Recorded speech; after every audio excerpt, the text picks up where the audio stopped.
Hola, ¿cómo están? Muy buenas noches, bienvenidos. Yo soy Mávila Huertas, esto es 2017 y esta es una noticia que nos llena de pena porque la FIFA ha decidido suspender a Paolo Guerrero por un año.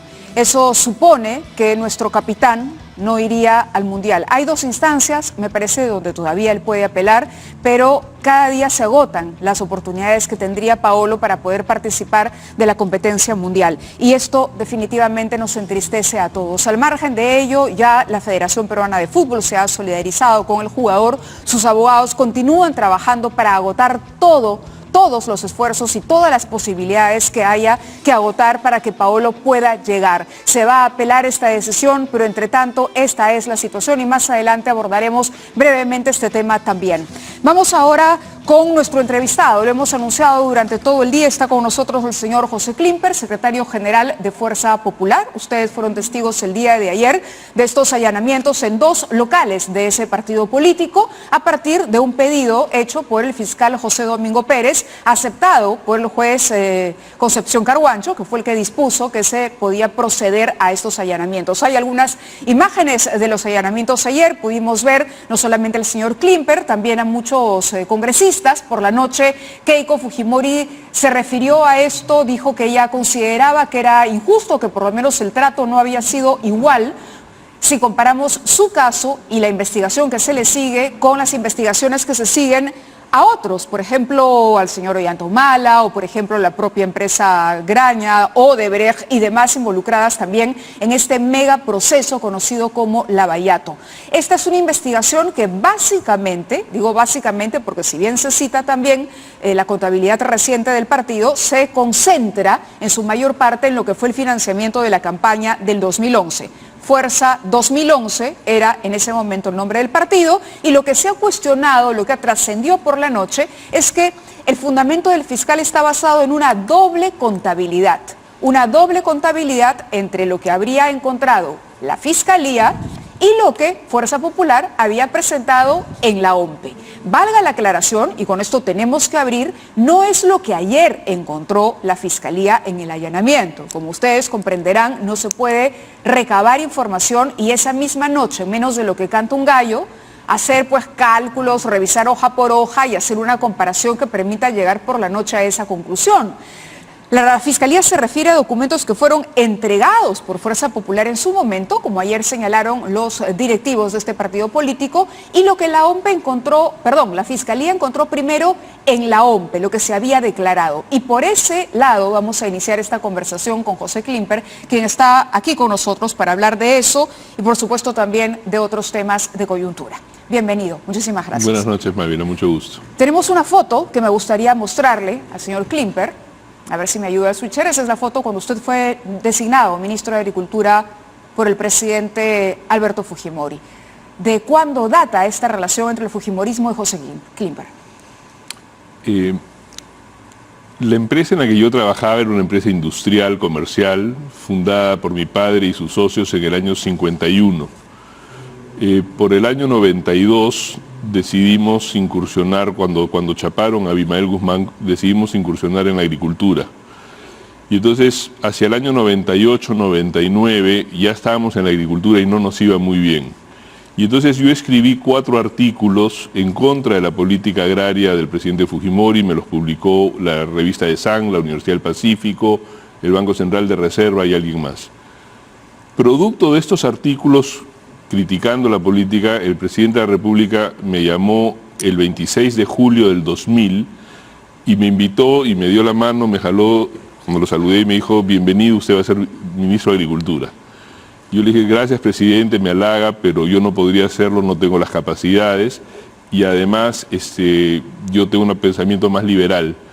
Discutimos 2 horas y me convenció y acordamos un programa que se llevó a cabo y él me apoyó en las ideas y se propuso al Congreso una norma y gracias a eso hoy día el Perú exporta más de 5.000 millones de dólares de agroexportación y genera empleo decente para más de 1 millón de personas. Es en ese momento en que surge entonces esta empatía que lo ha llevado a participar de las campañas y finalmente convertirse en secretario general del partido. La relación ahí duró poco porque el régimen cayó, y todos conocemos, esto es digamos, yo fui ministro más o menos 100 días, 110 días. Hasta la renuncia por fax. Hasta la renuncia con carta presentada en el Congreso. En todo caso, el presidente se quedó en el exterior y en ese momento, cuando yo vi que la señorita Keiko, en ese momento, que era una persona muy joven, se quedaba en el Perú, me acerqué a ella para ver en qué podía colaborar yo. Me incorporé al directorio de la Fundación Cardioinfantil que ella manejaba. Trabajé ahí con ella, obviamente ad honor, en 3-4 años, y de ahí más bien surgió una relación con Keiko. De ahí me aparté, digamos, se cerró la Fundación Cardioinfantil, ya no tenía fondos, cumplió sus funciones, hasta que Keiko me llama en el año 2014. Un día me invita y me dice, Pepe, hace tiempo que no nos vemos y te invito a que te incorpores a Fuerza 2011. Y en el 2014 lleno mi ficha de inscripción al partido y meses después me incorporo al Comité Ejecutivo Nacional por elección con el cargo de secretario de Relaciones Internacionales. Muy bien, vamos a retomar el tema de la relación entre José Kimper y el fujimorismo y su participación en las campañas electorales, pero vamos al tema que justifica, según el fiscal y según el Poder Judicial, el allanamiento a los dos locales. En primer lugar, se habla de esta famosa doble contabilidad y aquí, por ejemplo, dentro del expediente que presenta el fiscal, el informe, dice, se ha logrado identificar discrepancias entre la información presentada por el partido Fuerza Popular 2011 a la OMPE y la registrada en el libro Ingresos por Aportes exhibido. Entiendo que cuando se refiere al exhibido es al que ustedes alcanzan a la Fiscalía. Entonces aquí hace dos comparaciones, la fecha de los aportes, ¿no? Y en un caso aparece quiénes son los aportantes y en el otro caso no registra. Entonces se menciona, por ejemplo, en el primero, en el informe técnico de OMPE, dice Aires EIRL, Bello Briceño, Empresa Siderúrgica del Perú SAC, Andean Sun Produce, Takagi Co. Limited, Moritani, Kutsuma, Blanco Matsuno, Carol, Moritani, Kutsuma, Oscar. Sin embargo, en los libros que ustedes presentan a la Fiscalía no se registra el nombre de esos aportantes. ¿Cómo explicamos esto como primer paso? A ver, los nombres que has mencionado son de nuestros aportantes. Desconozco cómo te ha llegado ese documento, pero creo que deberíamos tener cuidado de ventilar información que es reservada solamente por la sensibilidad de nuestros aportantes. Dicho esto, y sin ánimos de evadir la pregunta, ayer, de sorpresa, a las 9 de la mañana, con un auto de allanamiento de 49 páginas, tú has leído la mitad de una, sí. Se hizo el allanamiento, el descerraje, hubiesen podido tocar el timbre y no tenían que romper la puerta, había gente adentro. Y básicamente hay dos temas. Ellos basan la apertura de investigación preliminar en 3 documentos. Un recorte del diario La República, un recorte del diario O Globo traído al Perú por IDL Reporteros y después otro del IDL Reporteros con esta frase de aumentar Keiko 500. A pesar de que el auto, este auto tiene fecha 6 de diciembre, curiosamente no se incorpora la declaración de Marcelo Odebrecht del 9 de noviembre en la que el fiscal José Domingo Pérez estuvo presente, no yo, estuvieron nuestros abogados, y donde Marcelo Odebrecht niega que esto que se dice de que se le dio dinero a Keiko de la Caja 2 sea cierto. Entonces, eso ya nos lleva a un tema que nosotros creemos que si bien el auto ha sido con visos legales, lo pide un fiscal, lo aprueba un juez, es arbitrario. Y de ahí está fundado el allanamiento en 4 temas. Uno, que hay dobles libros de contabilidad.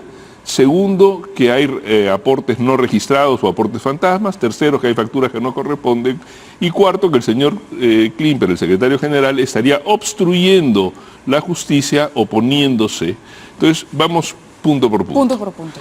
En el primer tema, los señores de la Fiscalía fueron a la notaría a ver cuántos libros habíamos notarizado. Ahora, antes de que continuemos con la notaría, porque lo de la notaría es reciente, es del 1 de diciembre de este año, según consta, por lo menos en los documentos que me alcanzó la Fiscalía, o mis fuentes a través de ella. Dice: el 1 de diciembre de 2017, el representante del Ministerio Público se constituyó al local ubicado en la avenida Canadá, 3536, Distrito San Luis, en el cual se constató el índice cronológico de legalización de apertura de libros y hojas de la Notaría Pública de Lima, el doctor Isaac Iga Nakamura.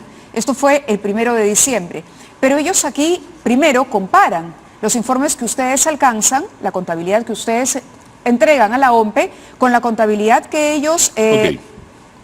Perdón, lo que ustedes entregan versus lo que había en la OMPE. Entonces vamos al tercer tema. Entonces, ¿por qué primero la divergencia entre lo de la OMPE y lo que ustedes le alcanzan al Lo que pasa es que ese es el tercer tema, pero va la pregunta así. En la legislación anterior, que acaba de cambiar hace un mes, 3 semanas, durante la campaña electoral había que presentar informes mensuales y al final de la campaña un informe final. Entonces, cuando nosotros hemos presentado el informe final, la OMPE nos hace algunas preguntas y algunas acotaciones que nosotros subsanamos. Y la OMPE va produciendo de cada uno de esos un informe.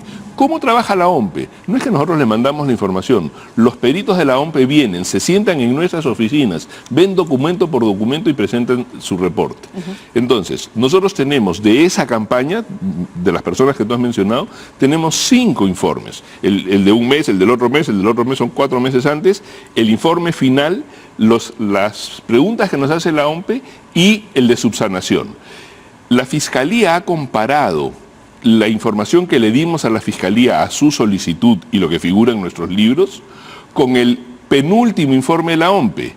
Y ayer en el acto con el fiscal Villanueva en el local de Morochucos, nosotros le hemos hecho ver que hay un informe posterior a la OMPE, de la OMPE, donde está todo subsanado. Esto va a ser presentado el día lunes, entre muchas otras cosas, donde dice...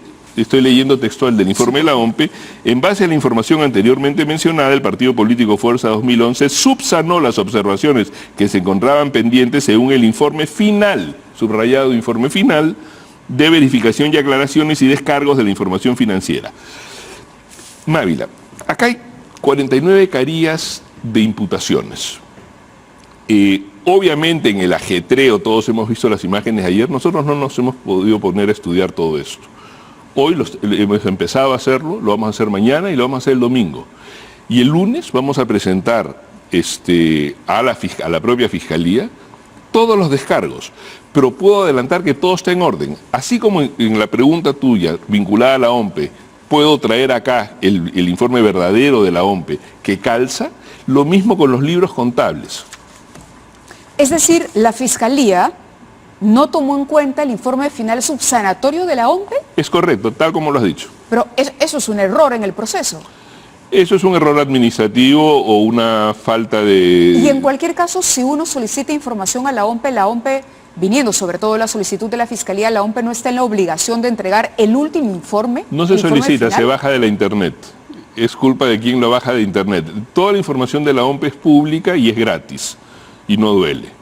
Con lo cual solo hay que bajarla de internet. Si uno baja el informe equivocado y compara, induce error, hay que bajar el informe adecuado. No, pero estamos hablando de una investigación, caramba, que requiere un máximo de rigor y que uno no puede confiar a lo que encuentra en una computadora. Tendría que haber existido una comunicación oficial entre la Fiscalía y la propia OMPE. No puedo yo, digamos, ver cuáles son los procesos de la Fiscalía.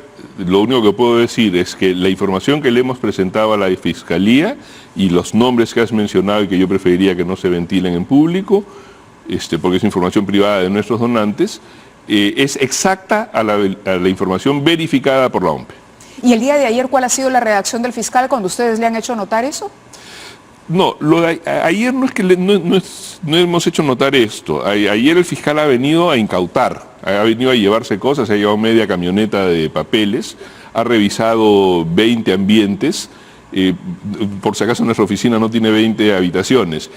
Por ejemplo, subiendo la escalera hay un mueblecito de economato donde guardamos sobres, entonces eso se tipifica como un ambiente. Un baño es un ambiente, se ha levantado la tapa para ver si ahí se ha escondido algo, el frigider, la cocina, y también nuestros archivos contables. Entonces, él ha venido, ha revisado papeles, la verdad que el fiscal Villanueva no tenemos ninguna objeción, se ha manejado desde las 9 de la mañana hasta las 3 de la mañana, no es poco. Sí nos llama la atención, y al principio por eso hubo un poco de tensión, que la dirección de la policía que participó no sea la dirección de lavado de activos, que es la especializada en ese tema, sino una dirección DIVIAC, que es un órgano nuevo y que reporta directamente al ministro del Interior a través del señor Rubén algo. ¿Okay? Pero es un órgano no de línea de la Policía Nacional, sino que es un órgano de la policía que reporta al ministro Basombrío. Pero en todo caso es potestad de la Fiscalía eso. Para ¿no? cerrar esta primera pregunta, este error entonces que ustedes dicen se va a subsanar con el informe final que presentaron a la OMP, con las subsanaciones que se hacen a la documentación. Nosotros no tenemos nada que subsanar. Nosotros hemos presentado un informe a la Fiscalía que está perfecto. Simplemente la Fiscalía, al cometer un error, al compararlo con un informe que ellos bajaron de la OMP y que está equivocado, ellos han incurrido en error. ¿Y de eso ustedes se han dado cuenta hoy, que han estado estudiando los documentos? A las 3 de la mañana se terminó el acto. Hemos dormido unas horas y desde ahí hemos estado algunos atendiendo entrevistas y otros trabajando, y vamos a trabajar mañana y el domingo. Pero de la misma forma está el tema de los dobles libros, de la misma forma está el tema de los supuestos informes aportantes fantasmas. Todo está, o sea, el papel aguanta todo, ellos pueden imprimir todo esto y en base a eso han hecho un allanamiento que a nuestro juicio es arbitrario. Arbitrario. Tengo información que publica hoy el semanario Hildebrand en sus 13 y voy a leer textualmente lo que dice el informe. Dice, algunos aportantes, a propósito de lo que usted mencionaba, de la campaña 2011, como Jorge Becerra Núñez, el señor está ahí citado con su nombre y sus 2 apellidos, negaron haber realizado abonos. Yo nunca deposité ese dinero, son 13.845 soles. Me sorprende que mi nombre figure en la lista. Me imagino que habrían dado mi nombre y DNI porque yo nunca he dado nada a ese partido, declaró Becerra. El mismo semanario dice, un testigo protegido, entiendo que por eso no se revela la identidad, reveló al fiscal Pérez, José Domingo Pérez, el lunes 4 de diciembre, hace poco, que fue amedrentado para que cambie su versión. Acusó al congresista fujimorista Rolando Reategui, de acuerdo a la documentación del caso. El colaborador señaló que Reategui, a pedido de Fujimori, se encargó de ubicar a gente de su confianza para ponerla como donante de la campaña del 2011 porque el partido no podía sustentar los gastos. Dijo que le depositaron dinero en su cuenta bancaria para que no declare a la Fiscalía. Se establece que Fuerza Popular ha señalado ante la OMP los nombres de aportantes, pero estos no cuentan con solvencia económica que permita dar credibilidad al monto aportado, así como aportantes que han negado los mismos, concluye el fiscal del documento presentado ante el Poder Judicial, y algunas de las páginas tenemos nosotros. Usted tiene el documento completo, lo tiene que haber leído. A ver. ¿Qué pasa con los aportantes fantasmas? Primero, yo desconozco cuáles son las fuentes del señor Hildebrand y eventualmente desconozco cuáles son los motivos que una persona pueda declarar algo así. Nosotros por cada ingreso tenemos un recibo firmado por el que hace el donativo. O sea, no es que nosotros firmamos el recibo, lo hace el que lo hace el donativo. Si hay algunas personas que después puedan haber cambiado de parecer, habría que estudiar por qué. En el caso singular que mencionas del congresista Reategui, yo debo violar aquí un tema familiar. El congresista Reategui tenía un cuñado que tuvo un divorcio hostil con su esposa, que era la familia del congresista Reategui, y dentro de estas cosas que ocurren en los divorcios hostiles, por facilidad del congresista Reategui, él declaró que no había donado, lo que sí había donado. Él declaró que no había donado y es uno de los que están en la lista. Pero no, tú has leído 2, pero hay un montón de estos casos en la lista. Hay un montón. Eso es lo que le iba a decir. Yo estoy poniendo solo 2 ejemplos, no puedo saber todos de memoria. Pero después vino la esposa, produció el divorcio y dijo, sí, nosotros sí donamos. Cuando éramos sociedad conyugal, nosotros sí donamos. Entonces, así como hay gente que cambia de parecer por fastidiar, o de repente hay una señora, Mayra Castañón, que en principio también dijo que no había donado, y después cuando se mudó a Tarapoto, porque ella era de Lima, ella dijo que una periodista, no voy a decir ni el nombre ni el medio, que una periodista la había como presionado, y eso está en la manifestación ante la Fiscalía, para que ella diga que no, para achacarle esto a Fujimori. En todo caso, yo no puedo dar cada uno de los casos que se imputan acá, pero lo que sí puedo decir es que el lunes esto va a estar en la Fiscalía caso por caso. Y que, ¿cuántos casos son en total los aportantes fantasmas? aparentemente, no sé, creo que son 8 o 9 y que son por montos relativamente menores. No quiero desmerecer de que haya o falta administrativa o comisión de delito, pero sí quiero ponerlo en justa perspectiva, en el sentido de que si estamos hablando de lavado de activos, si estamos hablando, ojo que todo esto es vinculado a un supuesto aporte de Odebrecht, como lo dice la manifestación fiscal, que ellos asumen que hay. Entonces, un caso de 13.000 soles y 2 casos de 1.000 soles y otro caso de $5.000. Entonces, nosotros creemos que también hay que investigar por qué gente cambia de manifestación y por qué gente a la que tenemos con su recibo firmado, con su huella digital, por qué después dice que no.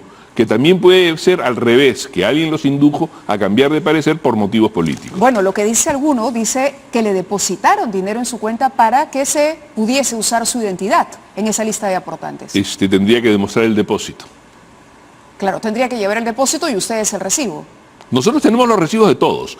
El 100% del dinero que entra a Fuerza Popular, hay un recibo emitido, pero que lo firma el que deposita, o sea, el donante deposita. ¿Y esos ingresos están bancarizados? Siempre, el 100% está bancarizado. Es decir, la persona que aportaba, además de firmar el recibo, iba al banco y lo ponía en la cuenta. No la persona, pues un personal nuestro. Cuando traían efectivo, el 90% de los ingresos vienen o por transferencia bancaria o por cheque. Lo que pasa que en el anexo 7C de la OMPE tiene que es la parte de los donantes, establece en especie y en efectivo.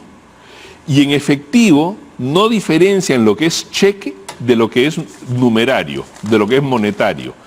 Debería tener 3 columnas, una que es efectivo, lo que se llama cash, billete, monedas, otra que es cheque o transferencia bancaria y otra que es en especie. Entonces, nosotros ponemos tampoco nosotros diseñamos los formularios de la OMPE, nosotros ponemos en la columna de efectivo, como manda la OMPE, todo lo que es transferencia bancaria, cheque y numerario. Pero el numerario es lo menos y eso inmediatamente o al día siguiente va al banco. Acá hay otro, por ejemplo, cuando se vuelve a hablar del tema de la famosa doble contabilidad. Dice, el acta de diligencia de exhibición y aseguramiento de documentos con fecha 24 de noviembre. Estoy tratando de ir en orden cronológico dentro del expediente. Se evidencia que existen discrepancias entre los documentos recepcionados por el perito contable, imagino que es el de la Fiscalía, y aquellos que fueron exhibidos, asegurados, incautados con resolución judicial número 1 del 27 de noviembre de este año, pues se evidencia que no se trataría del mismo libro, caja y bancos al que se hace referencia el peritaje, como a continuación se detalla. Entonces acá dice, por ejemplo, según el dictamen pericial, la denominación era libro, caja de partido político, Fuerza Popular. Según el acta de diligencia de exhibición de aseguramiento de documentos fecha 24 de noviembre de 2017, libro de caja y bancos del partido político Fuerza 2011. Ya. Esta es la parte más risueña del expediente. Cuando yo era chico y usaba pantalón corto, todos los libros contables, o sea, el libro de caja bancos, el libro mayor, caja, inventarios, caja de ingresos, registro de ventas, eran libros que se compraban aquí en Lima, en Girón Junín, y uno podía escoger un libro de 25 páginas, 50, 100, 250 páginas. Y era un libro que el notario notarizaba.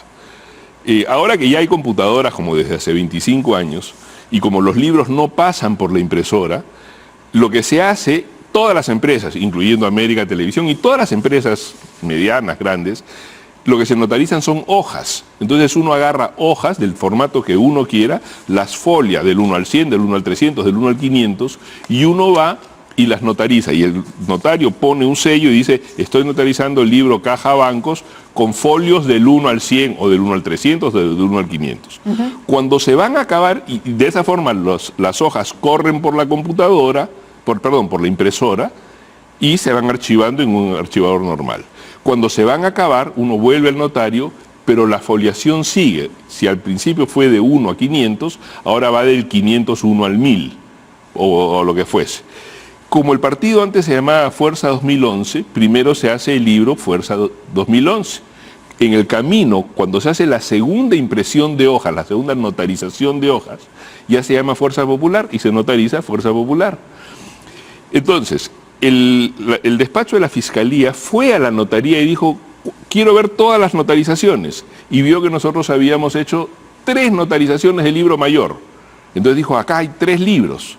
No, hay una notarización del 1 al 100, otra del 101 al 300 y otra del 301 al 1000. Que esto es la práctica común en todas las empresas. Anoche vinieron los 2 notarios, porque incluso en uno de los libros se usó 2 notarías, no sé por qué. Porque cambiamos de dirección y la que quedaba más cerca.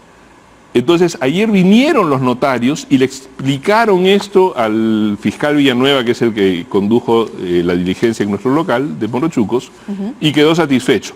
Pero dijo, pero entonces yo quiero ver las demás hojas que no me han enviado. Y le explicamos que no se las enviamos en copia porque estaban en blanco, pero él quiso ver los originales. Le hemos exhibido los originales y quedó satisfecho.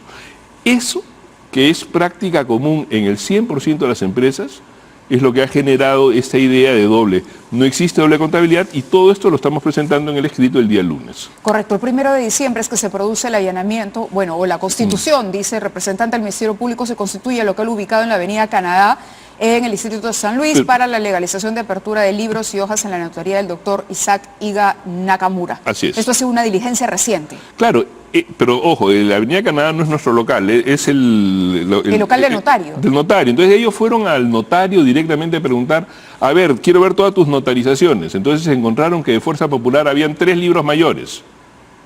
Claro, de la página 1 a la 100, de la 101 a la 300 y de la 301 a la 1000. Respecto a los gastos de publicidad del partido, también habla el expediente de eso. Y dice, gastos de publicidad política por la suma de 894.916.65 que no ha sido declarada por el partido.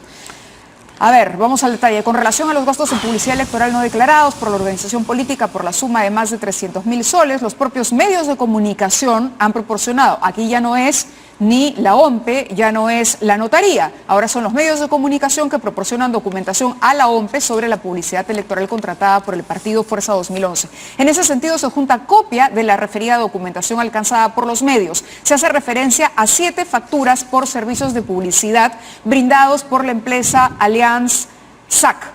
La tele por la suma de 58.000 que fueron contratados por la señora Antonieta Gutiérrez Rossetti, tesorera y candidata al partido por Fuerza 2011, de acuerdo a la información obtenida del medio de comunicación. Asimismo, existen 8 facturas por servicio de publicidad brindados por Red Global por la suma de más de 120.000 contratados por la señora Adriana Tarazona, de acuerdo a información obtenida del medio. También 10 facturas de Montecristo Editores, según información por la suma de 32.000 soles, según información del medio de comunicación, corresponden a publicidad difundida a favor del candidato Kenji Fujimori. En consecuencia, porque citan otros ejemplos más, se considera que los referidos gastos de publicidad deben ser incluidos en la contabilidad partidaria, a menos que el partido demuestre que la contratación y el pago de servicios de publicidad se efectuaron por terceros y no a través de la tesorería del partido. Ya, lamentablemente la opinión ahí del fiscal choca con la regulación de la OMPE. Todo eso es, y somos el único partido que cumple la norma, todo eso es la publicidad del voto preferencial. Lo que dice la norma, y somos el único partido que cumplimos, es que cuando el doctor Aguinaga, porque entre los nombres, así como has mencionado a Kenji, está el doctor Aguinaga, está Felipe Salaverry, está Fernán Altuve, que fue candidato. Sí. Es decir, lo que dice la norma, y repito, somos los únicos que la cumplimos, es que la publicidad del voto preferencial tiene que registrarse en el partido. Entonces, estos son dineros, ya sea del candidato Kenji, ya sea del candidato Aguinaga, ya sea de Fernán Altuve, que ellos hacían su publicidad para el voto preferencial, que no es para el voto del partido, y se canalizaba y se registraba a través del partido, cumpliendo la normativa de la OMPE. Entonces, quizás ahí lo que tenemos que aclararle y hacerle ver a la Fiscalía es que esto está regulado por norma en el Perú y que tenemos que cumplirlo.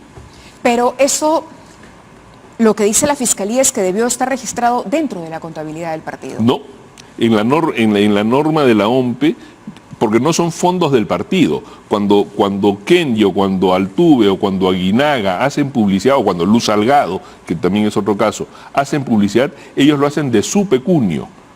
Entonces, lo que pasa es que se registra esa factura en el partido, pero es publicidad de cada uno de los candidatos. Entonces, ¿el partido solo rinde cuentas por la candidatura presidencial? Correcto.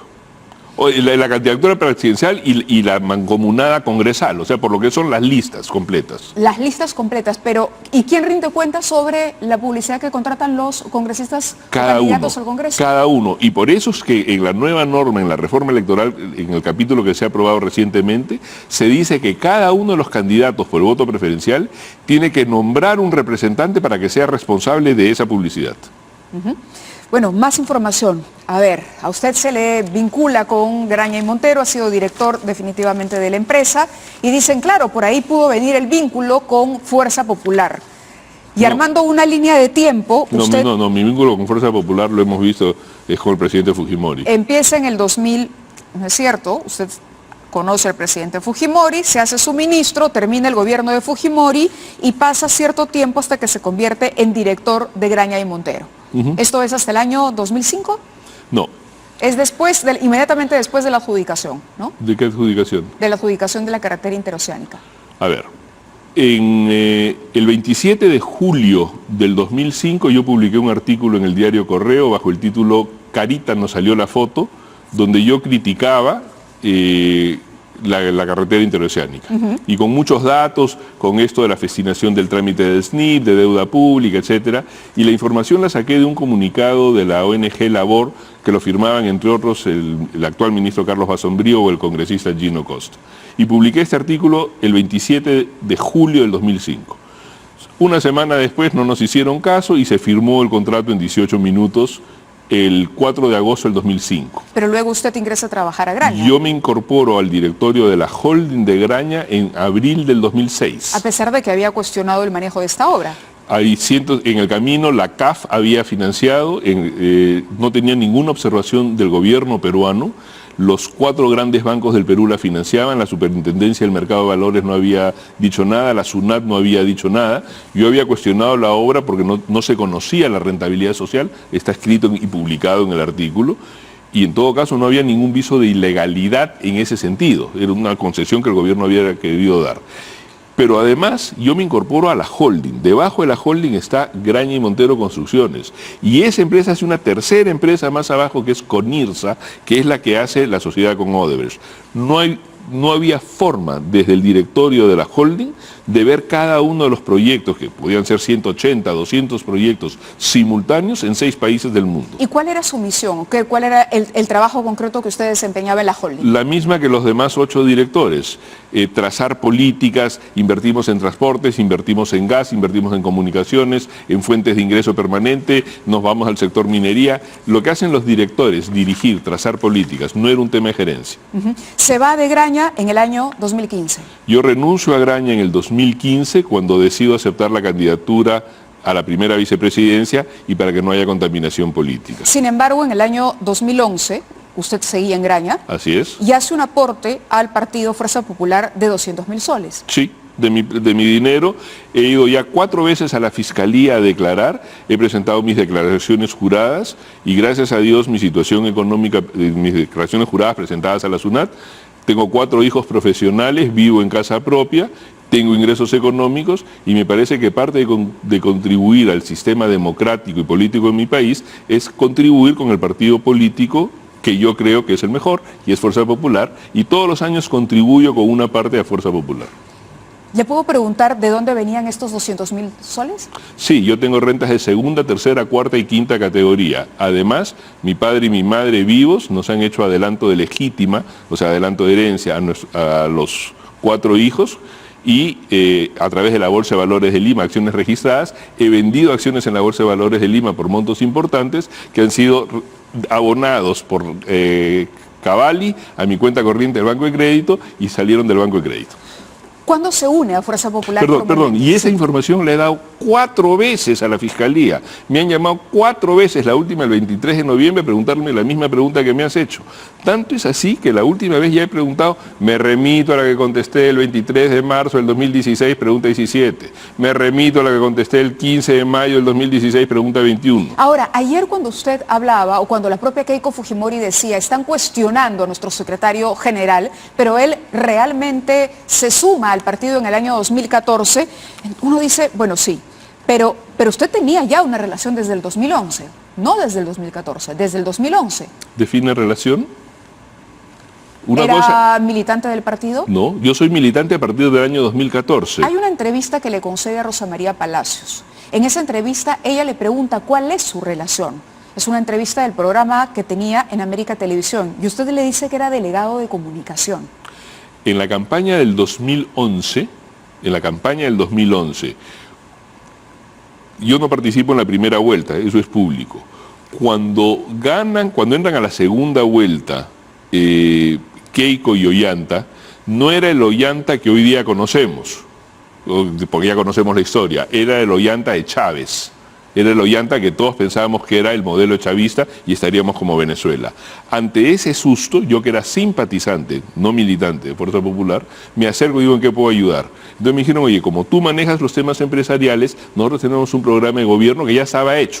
De la primera vuelta, ayúdanos a comunicarlo. Porque en esa entrevista también reconoce que fue parte de ese equipo técnico que estaba asesorando a Keiko Fujimori. Así es, por eso, entre la primera y la segunda vuelta, fui lo que le dije a Rosa María en ese momento, delegado para comunicar el plan de gobierno que ya existía desde la primera vuelta. Ahora, pero el partido le daría un cargo de esa importancia, delegado de comunicación, a alguien que no fuera del grupo más cercano a Keiko Fujimori. Yo no dije que no era cercano, lo que dije es que no era militante, que no tenía ninguna responsabilidad directa, no tenía ningún cargo de representación.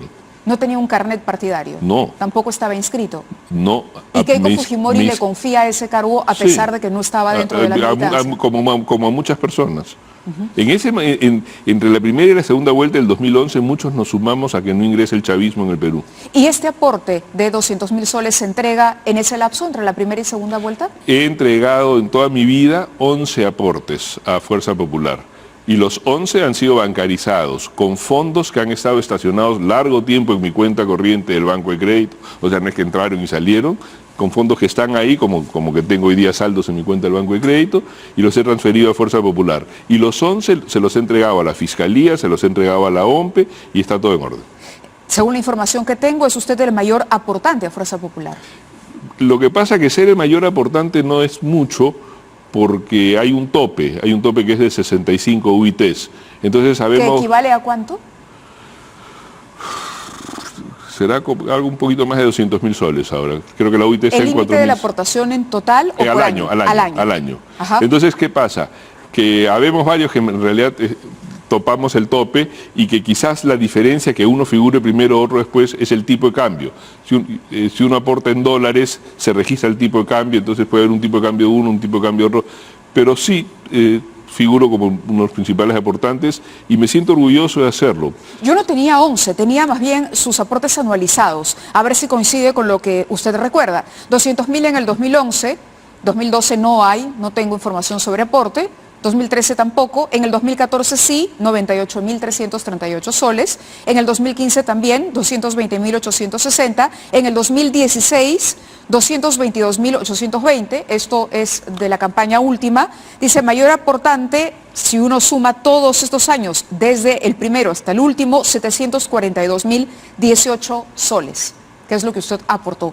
Seguramente o posiblemente un poco más.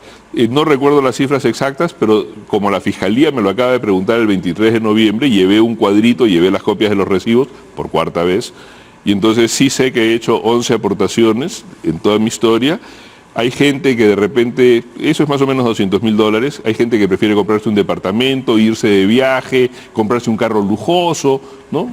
Yo no, yo prefiero contribuir a las bases democráticas del país, que son los partidos políticos. 742.018 soles. Sí. ¿Qué quería a cambio? Nada. ¿Por qué hacer un donativo a un partido político quiere decir que alguien quiere algo a cambio? No, le hago la pregunta, si nada. quería o no quería algo. Nada, absolutamente nada. No quería y no quiero nada. Pero es secretario general del partido. Soy secretario general del partido y tengo que ir a la Fiscalía y tengo que aguantar los ataques en las redes y tengo que aguantar los insultos. Obviamente no cobro, tengo que pagar todos mis gastos y un viernes en la noche tengo que atender esta grata entrevista.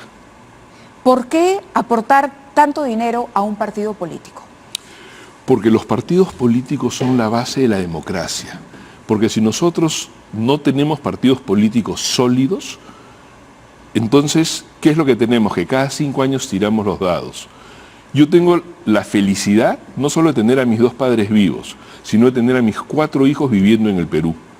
Algo más, así como vendí acciones para una serie de cosas, entre otras el aporte, yo estoy invirtiendo en una reforestadora en la selva que se llama Reforestadora Misni, porque es para mis nietos.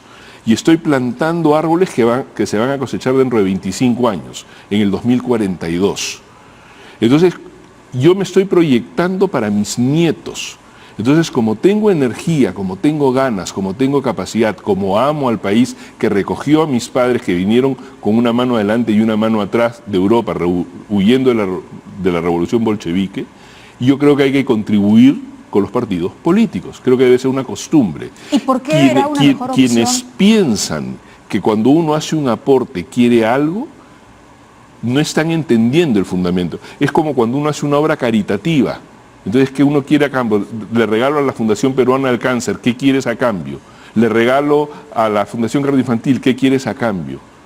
No, fortalezcamos los partidos para que cada 5 años no estén surgiendo como neutrones, movimientos efímeros que desaparecen. Entiendo el principio, pero ¿por qué Fuerza Popular? ¿Por qué no el partido aprista, que es un partido con más tiempo? ¿Por qué no el partido de Pedro Pablo Kuczynski, que era un partido joven, bien intencionado? Porque me identifico con la doctrina de Fuerza Popular, con una doctrina liberal, pero con sentimiento popular, una doctrina que entiende que el Perú es un archipiélago de naciones, un archipiélago de intereses que hay que entenderlo, porque existen los mineros ilegales y los mineros informales, porque existen los transportistas, porque el 50% del PBI es informal y que hay que aglutinar, hay que buscar un crisol que los reúna, que el Perú no es solamente San Isidro y la gran empresa corporativa de la que yo vengo, pero que uno tiene esa sensibilidad de entender el Perú como un archipiélago.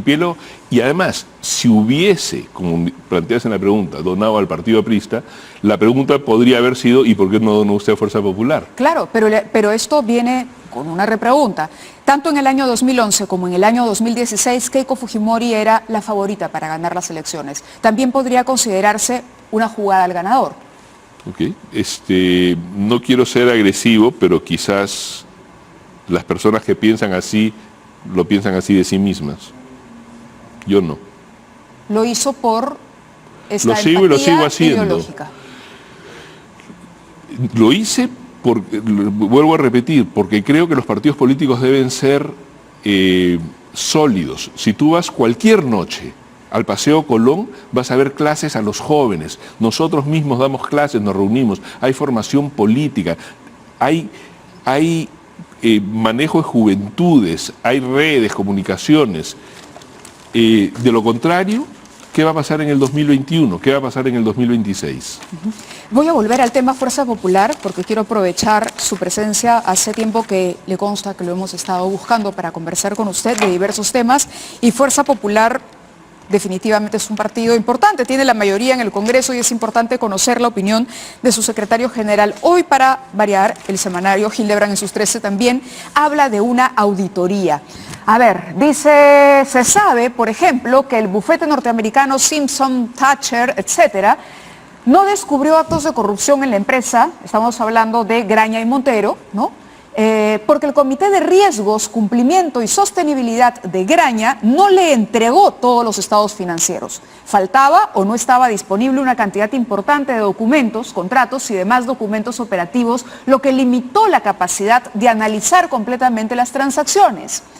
Y el encubrimiento, según fuentes del Ministerio Público, involucraría por lo pronto a 3 exdirectores de Graña: José Klimper Ackerman, actual secretario general de Fuerza Popular, y a la sazón, miembro del directorio del Banco Central de Reserva, Roberto Abusada Salá, fundador del Instituto Peruano de Economía, y el español José Antonio Colomer, quien fue gerente general del BBVA Continental y miembro del Consejo de Administración de Mafre. Usted era parte, entonces, de este Comité de Riesgos, Cumplimiento y Sostenibilidad. Usted había criticado la carretera interoceánica y, sin embargo, usted no le entregó al bufete norteamericano Simpson Thatcher la información sobre la carretera interoceánica, según el semanario y según la Fiscalía. ¿Qué dice José Klimper frente a esto? Que el hecho de que esté escrito en tinta en este periódico no tiene ningún valor. La auditoría forense que contrata Graña y Montero, la contrata, no sé si en el 16 o 17, después que yo salí.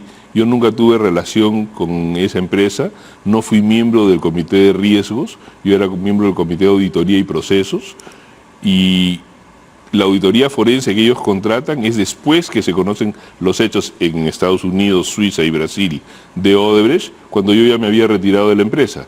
De tal forma que no están mezclando papas con camotes y tiempos con tiempos. Es normal en el semanario Hildebrand. ¿Usted fue auditor de Graña y Montero?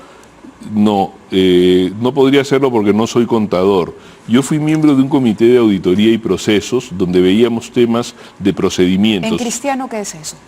Por ejemplo, nosotros en esa época en Graña y Montero se trabajaban 7 millones de horas hombres al mes, horas más, horas menos. ¿Cómo hacíamos para que no tengamos accidentes? ¿Cómo hacíamos para que se cumplan todas las normas de seguridad? Habían 53.000 trabajadores. ¿Cómo hacíamos para preservar la seguridad de la información? Que hay que cambiar los passwords a un nivel cada 90 días, cada 120 días, cada 180 días. Cuando los auditores externos nos enviaban su carta de recomendaciones, monitoreábamos que la carta de recomendaciones de los auditores externos, PricewaterhouseCoopers, se ejecuten, cuántos de las recomendaciones estaban en proceso, cuántas resueltas, etcétera. Mavilan, se nos va a acabar el tiempo y yo quiero ver un tema fundamental del autoallanamiento. El 23 de noviembre yo fui a la Fiscalía y me interrogaron por 3 horas. Y me hicieron una serie de preguntas vinculadas al 2011, que yo contesté no sé, que no es lo mismo que no me acuerdo, contesté que no sé. Por ejemplo, los informes o reportes sobre las actividades relacionadas a la campaña presidencial 2011, no sé. Nombre de los miembros del partido político que hayan participado de los acuerdos en las diversas actividades para recabar fondos de la campaña del 2011, que no sé. Es como que yo le pregunte hoy día al gerente general de América, de Canal N, al señor X, oye, ¿quién en el 2011 hacía la parrilla de la programación? ¿O quién organizó el tal programa? Yo dije que no sé. Producto de eso, explicándoles que yo me incorporé en el 2014 al partido y soy secretario general por la renuncia de Joaquín Ramírez desde junio del 2016, mayo del 2016, semanas antes de las elecciones. Ahora, pero usted había hecho un aporte importante en 2011. No tiene nada que ver pero los la pregunta aportes. es, usted aporta. Y me imagino, como cualquier ciudadano normal, preocupado, porque el monto además no es poco, me imagino si usted tiene el capital y lo puede hacer, genial, pero definitivamente es bastante dinero, uno por lo menos exige que las cuentas estén claras. ¿En algún momento usted pidió las cuentas a Fuerza Popular? Cuando uno dona, uno no... Las cuentas están claras.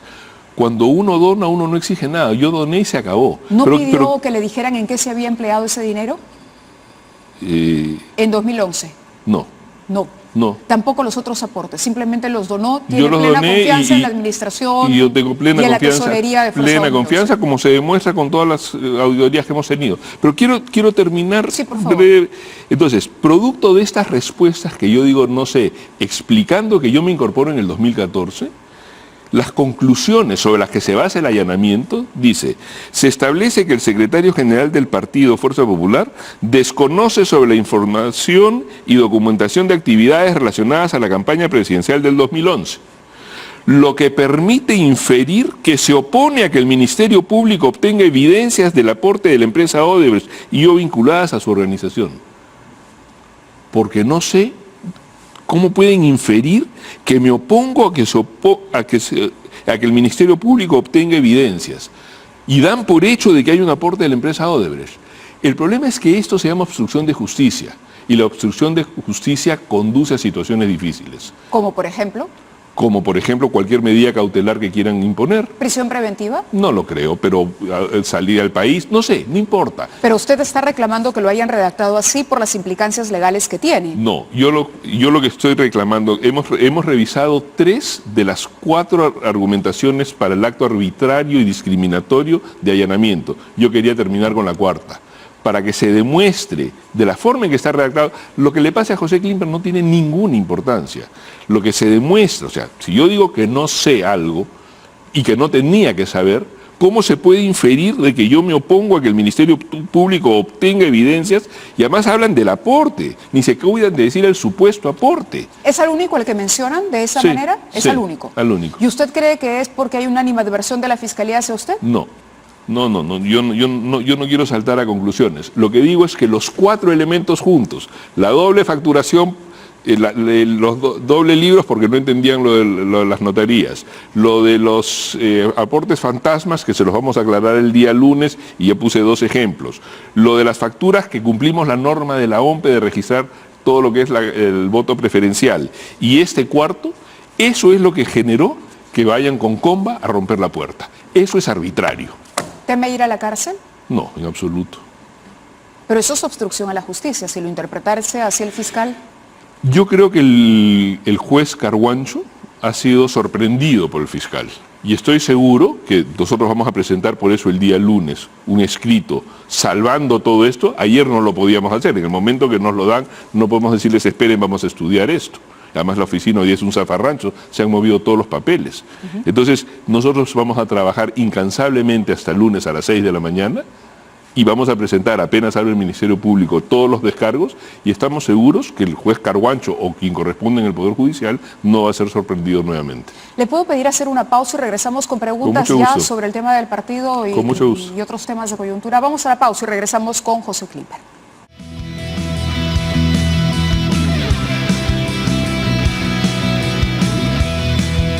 Muy bien, continuamos conversando con José Klimper y hemos hablado bastante sobre el tema de los allanamientos. Estamos todos muy pendientes de lo que va a ocurrir el lunes. El lunes llevan entonces los descargos a la Fiscalía y esperan, es su deseo, que esto finalmente se resuelva a favor del partido.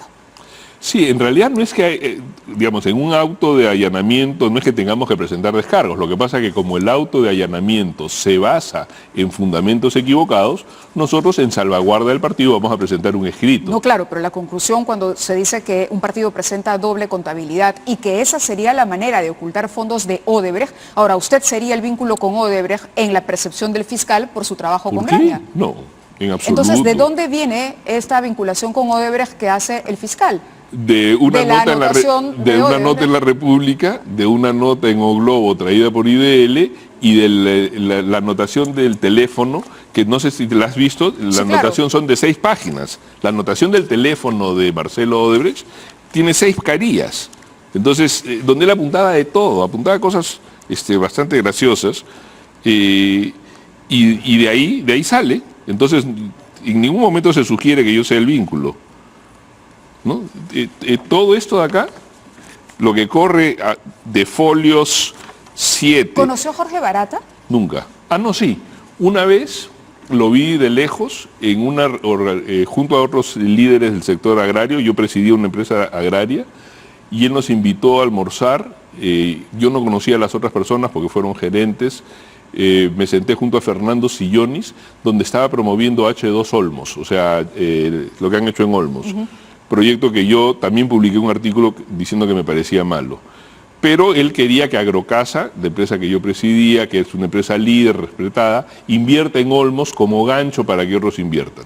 Nos invitó, fuimos a un almuerzo varias personas, solamente se habló de H2 Olmos, yo presenté mis detracciones técnicas al proyecto y punto. Y ahí quedó. Úrsula Letona habló de la posibilidad de un aporte de Odebrecht de $2 millones. Ayer no estuvo y bueno, se dijo que estaba por un tema de aniversario matrimonial, pero luego aparecieron fotos de ella en uno de los locales allanados. La pregunta es, Úrsula Letona tiene menos tiempo en el partido y eso lo aclaró la propia Keiko Fujimori. Usted tiene un vínculo que si bien es un vínculo formal a partir del 2014, data desde los años 2000 por este compromiso, porque si no, no hubiese hecho esos aportes. ¿Podemos creer? No, perdón que te interrumpa, Mávila. No tiene nada que ver los aportes con el vínculo. Los aportes tienen que ver con que tengo excedentes económicos y que así como hay gente que en su libre albedrío decide comprarse una casa en la playa o un auto lujoso o una obra de arte, yo decido fortalecer un partido político de mi elección. ¿Y no tiene nada que ver? ¿Nunca le agradeció de manera especial? Por supuesto que me agradece. De manera especial no, por supuesto que me agradece. En el momento que lo hago me dicen muchas gracias. ¿Nunca lo invitaron a participar de un cargo adicional? Sí. ¿Por ejemplo? No voy a decir, pero me negué. Pero es que lo subyacente en tu pregunta es que el cargo es un premio. Para mí no, para mí el cargo es un castigo. Ahora, por eso vuelvo al tema y a lo que trataba de ordenar en mi cabeza. Si Úrsula Letona habla, se atreve, ella sale y dice que existiría esta intención. Marcelo Odebrecht también habla. Keiko fue favorita 2011 y fue 2016. Está en la lista y ese es el argumento del presidente Kuczynski para decir que él no tuvo nada que ver porque no era favorito. Usted ha trabajado en Graña. En algún momento Barata le ofrece esta posibilidad de negocio. ¿Podemos creer que nunca le dijo, me interesa hablar con Keiko para ofrecerle el dinero para la campaña? Nunca. Nunca. Nunca. Ni le pidió el teléfono. Yo no creo que el señor Barata sepa quién soy yo. Así de sencillo. Yo acudí a un almuerzo en el restaurante Fusión, que ya quebró, ahí en San Isidro, donde fueron 5 o 6 personas del agro.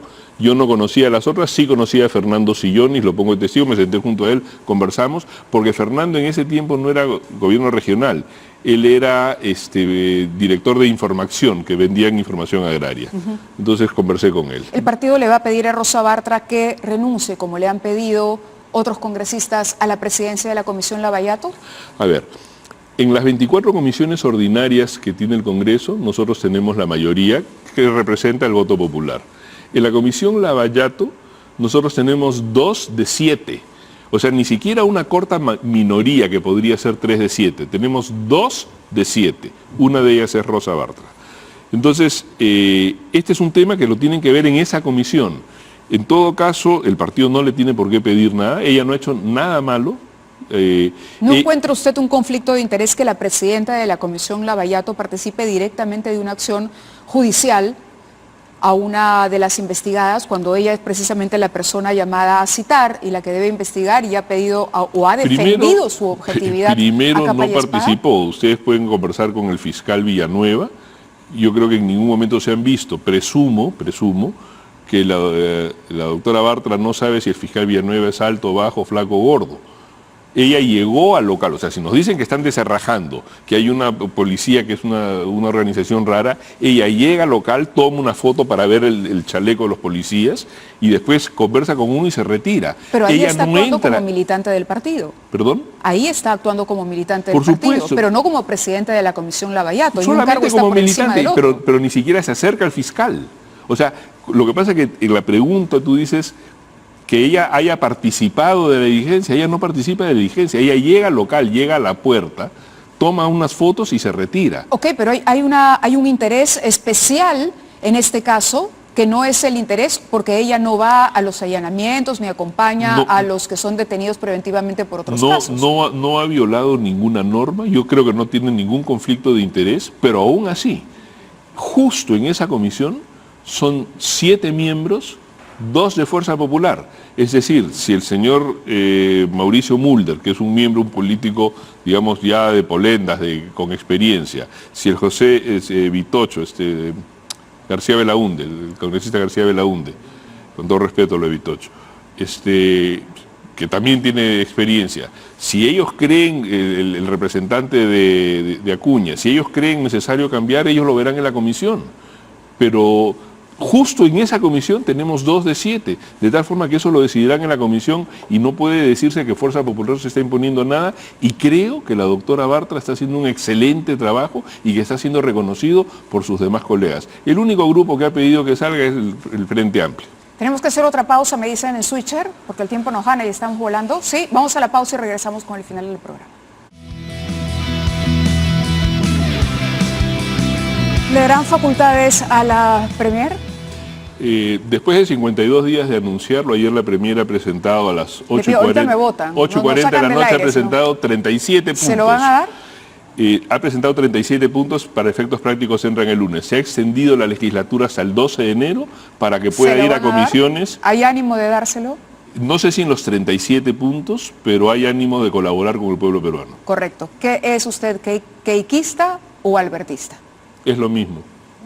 Muy bien.